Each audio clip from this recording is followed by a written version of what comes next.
Bonjour à tous et à tous, j'espère que vous êtes tous très bien. Aujourd'hui on se retrouve pour une toute nouvelle vidéo. Aujourd'hui on a un Bitcoin qui surperforme clairement le reste du marché crypto avec plus 6,85% sur 24 heures. Et comme vous pouvez le voir, quasiment tout le reste fait moins de performance que le Bitcoin sur 24 heures. Donc super intéressant, il y a une réelle dominance du Bitcoin actuellement de 51% comme vous pouvez le voir. On a quand même le Doge qui performe super bien. Et puis on a également le Solana qui a super bien performé hier. Bon là c'est sur 24 heures donc forcément on n'a pas les performances qu'on a fait juste avant. Là je recorde la vidéo, il est 18h. Donc on n'a pas les performances entre 15 et 18 heures, mais il a très bien performé également. Donc c'est super intéressant. Hier, donc j'ai TP sur mon trade que je vous avais montré hier, le long. J'ai pas été très gourmand, on va pas se mentir, mais je vais vous le montrer, quand même plus de 600 $ de profit en moins de 2 heures, donc franchement c'est super. Et puis on a eu un parfait forecast sur le Bitcoin. Alors certes, on s'attendait pas à ce qu'on aille aussi haut, mais par contre on attendait un pump, on avait un order flow bullish court terme, et on savait qu'on allait avoir un mouvement haussier, donc ça c'est franchement super. Maintenant, la vraie question, ça va être où est-ce qu'on va s'arrêter, où est-ce qu'on aura le retracement, parce que oui, le retracement, on l'aura, et risque d'être assez violent, assez long et assez violent, mais on devrait l'avoir, d'accord, il n'y a pas trop de problème. On ira voir ça ensemble, mais ça devient un petit peu plus compliqué à forecast. Donc dans cette vidéo, on ira voir le Bitcoin à court terme, on ira également le voir à moyen terme, donc on ira voir un petit peu pour le top du Bitcoin, on ira voir également le Solana qui exécute parfaitement une analyse que je vous ai partagée il y a quelques heures sur le groupe Telegram, donc je vous invite réellement à le rejoindre, le canal ainsi que le groupe directement en description. Je partage mes analyses, mes trades, un petit peu mon sentiment de marché, etc. Donc je vous invite réellement à le rejoindre. Également, je vous invite à liker la vidéo, à vous abonner si elle vous plaît, bien évidemment, c'est super important. Et puis on ira voir également le link qui est assez intéressant d'ailleurs, mais on ira également et surtout voir l'altcoin que vous avez choisi dans la dernière vidéo, qui est le Injective, qui a récolté le plus de likes dans la dernière vidéo. La dernière vidéo a été très appréciée, je vous en remercie, et je vous invite à, comme vous l'avez fait dans la dernière vidéo, à liker la vidéo, ça m'aide vraiment énormément. Donc j'espère vraiment que la vidéo vous plaira, et puis les gars, je vous souhaite un bon visionnage, allez on est parti. Et donc pour rappel, hier on était là, ok, on était là comme on peut le voir, et après on a eu un énorme mouvement haussier, énormément d'imbalance, une énorme overextension comme on peut le voir. C'est assez fou de voir des bougies aussi grandes, surtout que on était là, c'était tout petit, et puis si on dézoome, hop là on a eu un énorme mouvement. Donc ça c'est ouf, mais là comme on peut le voir, donc on était à court terme, tac, on va se mettre en 10 minutes, on verra un petit peu mieux. Mais donc voilà, qu'est-ce que je vous disais hier? On avait ici une distribution, on était venu chercher la tiers, puis liquider la trendline, donc ça pareil, on l'avait très bien forecast. Je vous en parlais hier, et puis ensuite on est venu chercher toutes les liquidités au sud, donc ça c'était super avec, justement je vous avais dessiné hier cette droite, on était venu chercher ici, et donc on était clairement ici, ok, on était dans ce mouvement baissier, je m'en souviens très bien, et je vous avais dit que j'attendais un mouvement haussier pour ensuite venir chercher au minimum les highs juste ici pour soit continuer à range comme ceci, soit repartir à la hausse. C'était quelque chose qu'on avait anticipé, et donc c'est au final le scénario de repartir à la hausse qui s'est exécuté très bien. Et donc on est venu chercher la supply qu'on attendait déjà depuis plusieurs semaines. Ça fait plusieurs semaines qu'on attend cette supply, un retour justement aux 55 000 $. Donc on l'a eu très bien. On est monté vachement haut, d'accord, je pensais pas qu'on allait monter aussi haut, mais on est monté donc ici actuellement aux 57 000 $, et on est venu effleurer les 58 000 quasiment, 57 500. Donc on a toujours un petit peu de liquidité sous ces lots, on a vraiment pas mal de liquidité au sud de liquidation pardon, et un gros cluster ici,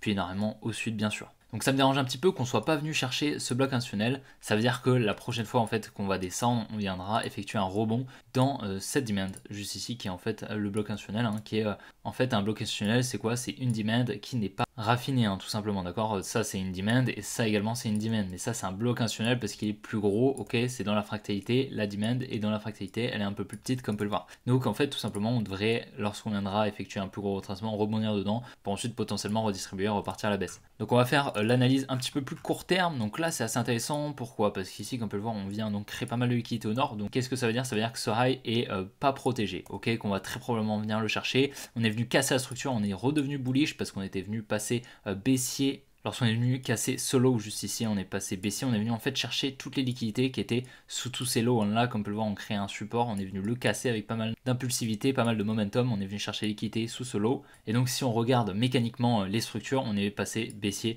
sous ce lot juste ici. Là, si on raffine pas, qu'on lit pas les bougies, on est venu casser ici, ok. Mais en fait c'était simplement de l'inducement, on est venu récupérer les liquidités, puis on est revenu dans cette demand, effectuer la mitigation pour ensuite très probablement réaccumuler, repartir à la hausse. Ok, là comme on peut le voir, on a un petit ralentissement, on a un petit rebond, ça c'est typique d'une accélération de mouvement qu'on devrait avoir je pense dans les prochaines heures, après à la suite de la sortie de vidéo. Donc ce que j'aime pas trop, ce qui était possible ici, c'est qu'on vienne commencer une distribution, ok. Ce que j'aime pas trop, c'est qu'en fait cette distribution elle est très diagonale, ok. Moi j'aime bien les distributions qui sont très horizontales, comme ça où on laisse pas mal de liquidité au-dessus de là sur un support, ça c'est quand même high probability, ok.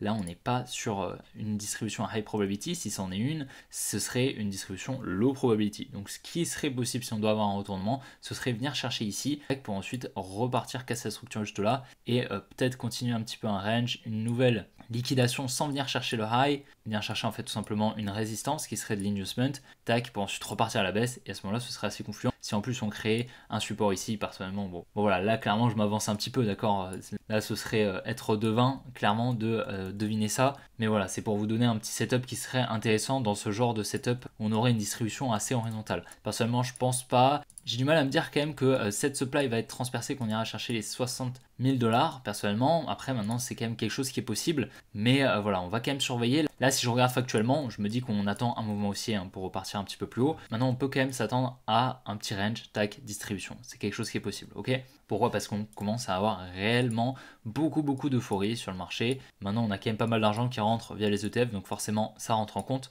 Mais ce sera, je pense, pas éternel, d'accord, et on a quand même une grosse euphorie qui arrive, il y a quand même 90-95% je pense des intervenants qui sont en profit, donc en général, bon, on recte en général. Donc voilà, à court terme on est toujours bullish, clairement, il n'y a pas trop de doute là-dessus, on peut toujours s'attendre à des plus hauts, et donc comme vous pouvez le voir, on va se mettre en 3 jours juste là, on est quand même dans une supply qui est superbe, ok, elle est très intéressante ici, donc c'est la supply juste là qui effectue la mitigation d'une précédente, qui elle-même effectue la mitigation de ce plus gros mouvement haussier, donc on est venu ici en fait refermer tous les ordres en achat de tout le bear market, ok, comme vous pouvez le voir à chaque fois que je pensais qu'on avait le top, c'était dans une zone très pertinente, où on avait des ordres fermés. Donc la première c'était donc cette supply juste ici, tac, comme on peut le voir au niveau des 37 000. Ok, on est venu effectuer la mitigation avec un petit range. Ok, on a été assez long dedans. Ok, donc on s'est un petit peu arrêté. La deuxième c'était donc cette supply juste ici qui était superbe, ok, très pertinente également. On a une jolie distribution qui a fini en réaccumulation, ok, magnifique. Donc l'analyse était pertinente et justement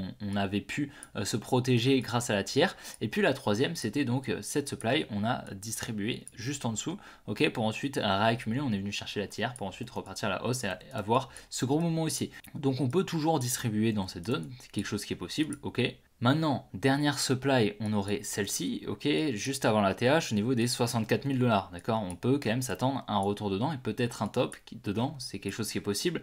Maintenant, si on va la chercher, je pense que ce sera pour effectuer un plus haut, un nouvel ATH sur le Bitcoin. Dans tous les cas, pour moi, le retracement est inévitable et on va l'avoir très clairement. Voilà, comme vous le savez, toutes ces liquidités qu'on a, c'est des liquidités en vente. Et c'est assez confluent justement avec la récession qu'on attend, avec le sell de news qu'on pourrait avoir au niveau de l'halving. Ok, dans tous les cas, là, si on regarde factuellement, on va se mettre en monthly. Au dernier cycle, on a eu donc un premier mouvement haussier, juste ici un nouveau rallye haussier qu'on a eu juste avant le halving, comme on peut le voir. Là, on a eu 5 mois de hausse, ok, pour venir chercher une supply en lower time frame, juste ici, pour ensuite effectuer un petit retracement, environ 55% il me semble, sur le premier retracement, juste ici, voilà, 55% au premier retracement, et puis ensuite on a eu le Covid, un gros crash, ok. Pour par la suite avoir ce gros mouvement haussier, là, qu'on connaît tous, ok, et là, comme on peut le voir, on a eu 6 mois d'affilée haussier. Ici, comme on peut le voir, on a 6 mois également haussier d'affilée. Le premier, le deuxième, le troisième, le quatrième, le cinquième, le sixième, on est sur 6 mois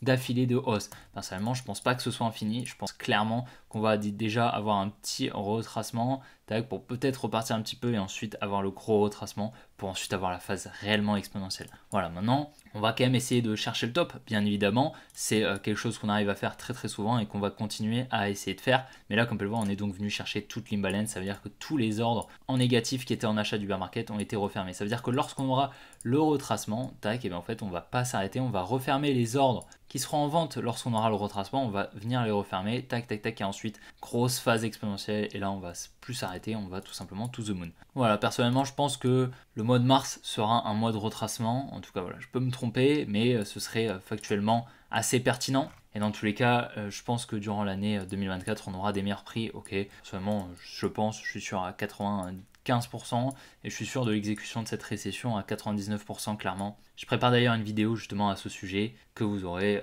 le plus vite possible. Mais c'est une vidéo qui me demande énormément de travail, donc voilà, elle prend un petit peu de temps. Et le voilà sur le Solana, comme on peut le voir, donc GTP, mon petit long, très sympa, plus 6,7 R, donc franchement super, plus de 660 $ de gains en l'espace de 2 heures, donc franchement c'était super. On était revenu pour rappel, donc chercher toutes ces liquidités, là c'était ça qui apportait vraiment de la confluence. On était revenu dans cette demand, accumulé juste ici, on avait une tiers qui était au-dessus de mon point d'entrée juste là, donc ce qui m'avait permis de me protéger très rapidement. Franchement, le setup était magnifique. On est ensuite venu chercher toutes ces liquidités juste là, et comme vous pouvez le voir, j'aurais pu être réellement très gourmand. Ça aurait été vraiment super, c'est assez dommage, j'aurais pu faire du 28R. Donc là, clairement, ça m'aurait fait le mois. Ici, on a distribué juste ici avec une tiers juste là. Je vous ai partagé lorsqu'on était ici à peu près, hein, juste avant la flèche, comme vous pouvez le voir. Donc voilà, on était là. Sur le groupe Telegram, je vous ai partagé cette demand très pertinente avec de l'imbalance juste au-dessus. Et puis on est surtout sur un niveau assez intéressant. Ok, comme vous pouvez le voir, on a ici une grosse résistance, donc on a possiblement eu un gros transfert qui s'est exécuté dans la demand juste en dessous, juste là, qui en fait a été effectué la mitigation par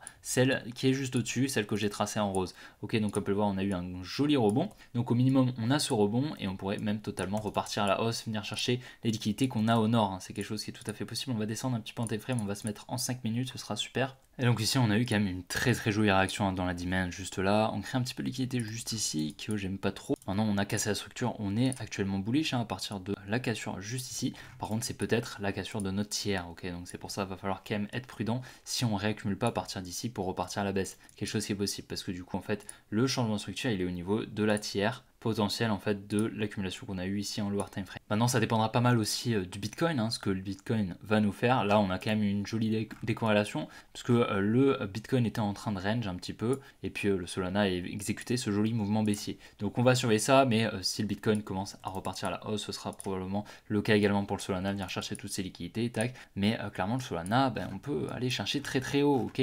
Là, comme on peut le voir, on est toujours sur une structure qui est magnifiquement bullish, hein, comme on peut le voir, et on était venu chercher toutes ces liquidités juste là, donc c'est possiblement pour repartir à la hausse et repartir chercher des plus hauts, peut-être les 125 $, et même peut-être venir chercher les 175, 180 $, hein, c'est quelque chose qui est tout à fait possible et qui serait assez pertinent, justement là, vu la réaccumulation qu'on a qui est littéralement gigantesque. On va donc surveiller ça de très près sur le Solana, mais honnêtement là on peut être sur un très joli point d'achat peut-être si vous n'en avez pas et que vous souhaitez venir peut-être target les 180 $, c'est quelque chose qui est tout à fait possible. Hein. Honnêtement je pense que ça peut être une réelle bonne target. Moi il m'en reste encore pas mal, hein. J'en ai un peu plus de 10 000 $ de Solana, donc franchement on peut être sur une jolie performance. Voilà, à partir de maintenant je pourrais avoir plus 60% sur mon wallet, donc ce serait assez sympa.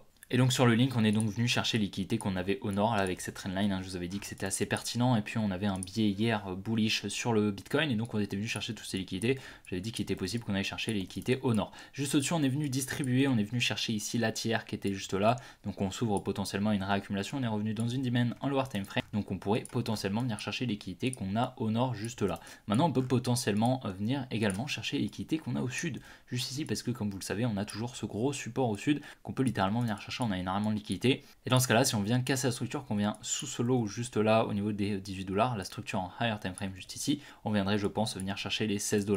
Dans ce cas là, ça voudrait dire également que le Bitcoin retrace un petit peu, ce serait assez intéressant. Mais là pour les plus chartistes d'entre vous, on est sur une très jolie épaule tête épaule comme on peut le voir, donc on pourrait peut-être target les 16 $ si on suit ce pattern. Maintenant comme vous le savez, moi je ne trade pas les figures chartistes. Pareil, dès que je commençais le trading, j'ai commencé avec les épaules tête épaule, donc forcément j'ai des restes. Et donc on arrive actuellement sur le injective. Je vous rappelle que c'est vous qui avez voté pour l'injective et donc je vous invite réellement à voter, à me proposer des altcoins à analyser dans la prochaine vidéo. Je choisis l'altcoin qui a le plus de likes dans les commentaires. Donc je vous invite réellement à me proposer des altcoins et à voter pour les altcoins que vous souhaiteriez que j'analyse dans les commentaires directement en likant tout simplement les commentaires des abonnés. Donc sur l'injective, vous en souvenez peut-être, on avait donc cette demand, on était venu chercher cette trendline, c'était magnifique. On attendait donc la liquidation de cette trendline qu'on avait parfaitement eu juste là. On était venu liquider avec une jolie accumulation de tac, on va retirer cette petite flèche. Et ici, comme on peut le voir, on est en train de créer un petit peu de liquidité. On n'est pas encore venu chercher ce high, mais je pense que ça ne saurait tarder. On devrait, je pense, venir le chercher. Hein. Ça ne m'étonnerait pas du tout. Maintenant, si on dézoome un petit peu, on va se mettre en H4. On voit clairement qu'ici, on a une grosse trendline, une énorme trendline qu'on devrait, je pense, venir chercher dans les prochaines semaines, les prochains mois. Dans tous les cas, je pense que c'est une zone d'investment qu'on viendra chercher très probablement lorsqu'on aura un plus gros retracement. Ça peut être une zone d'achat intéressante à partir du moment où on est sous ces 28 $. Ce sera une zone, je pense, intéressante. Peut-être cette demand, dans le cas où on effectue un plus gros retracement, ce serait les demands des 19 $ qui serait réellement super intéressant. À plus court terme, comme on peut le voir, on est actuellement possiblement sur une réaccumulation. On vient ici dans cette demand qui est super intéressante. On vient très probablement accumuler avec cette création de liquidité tac, et on pourrait tout à fait repartir à la hausse, c'est tout à fait possible. On est actuellement sur une structure extrêmement bullish, hein, comme on peut le voir. Maintenant, ça fait quand même quelques structures qu'on tient. On pourrait peut-être venir chercher un lot pour ensuite repartir à la hausse, c'est tout à fait possible. On a pas mal de liquidités. À court terme, voilà ce qui se passe à court terme sur l'injective, mais je pense pas que ces highs soient protégés vu les equal highs qu'on est en train de créer. On crée pas mal de liquidités. Donc on va surveiller ça sur l'injective. Dans tous les cas, je vous tiendrai au courant sur le canal Telegram. Et puis si vous voulez me poser des questions, n'hésitez surtout pas. Et donc voilà les gars, j'espère vraiment que la vidéo vous aura plu. C'est n'oubliez vraiment pas de la liker et de vous abonner si ce n'est pas déjà fait. N'oubliez pas de rejoindre le canal Telegram ainsi que le groupe Telegram, mes autres réseaux directement en description, Instagram, Twitter, TikTok, voilà, vous me suivez où vous voulez, il n'y a pas de problème. Et si vous appréciez le contenu, n'hésitez vraiment pas à lâcher des petits likes, ça me fait extrêmement plaisir. Dans tous les cas les gars, on se retrouve demain pour une prochaine vidéo comme d'habitude. Allez, ciao les gars.